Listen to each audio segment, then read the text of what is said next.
So what do we got? We got a Noma Grand Prix 825 snow thrower. This thing's really nice actually. I kind of like these tracks in the snow. It's very sure-footed and pushes a straight line and cuts real nice and has just enough power. So what we got is a bit of a problem. What we got to do is I got to separate the front housing from the rest of the blower, so I can get at what I don't know if it's a bearing or if it's a bushing inside there. I'm guessing it's a bearing, and anyway, it's got a lot of play in it. You can see that. That's cool. What happens when you engage the impeller? It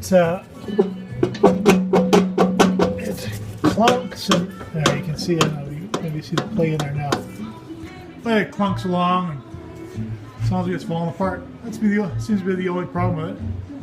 So I'm going to pull it apart and see what we find. Catch you in a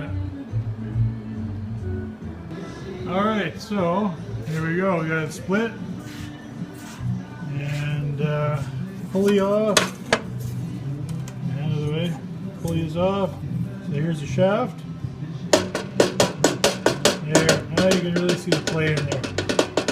So you get this hub off here, which is a bearing that's in there, and see what you find.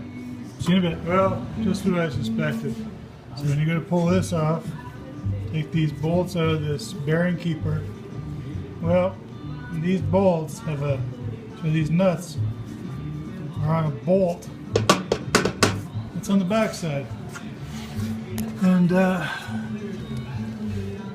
it looks to be, unless those bolts are accessible through this little hole here, which they, of course, they're not, means you got to pull the whole auger assembly out. So that's what I'll do now. Alright, well, we got it all out. It's all apart. I'll pull apart, and we found something interesting. At first I thought to myself, well, that there's a channel. There's a channel cut here. You can probably see it with my finger. And you think, okay, well that's fine. And the keyway is cut to match. Keyway is cut to match, but anyway, it's not actually cut to match. It's not supposed to be like that. From a lot of time, this bearing, so here you get this. I originally thought maybe the bearing, or there was a bushing and it was war.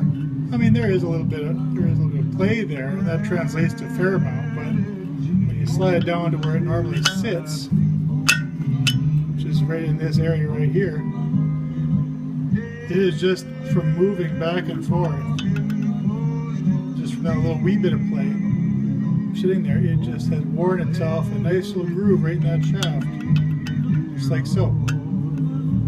So what's going to happen is, we'll probably put a new bearing in for that shaft, so there's not so much play. It's a little bit rough, but it's not the main problem. What we're going to do is take the shaft and build it up, weld it, build it up, and get a new key, put a new key in there, so it matches the height of the old one. Build this up.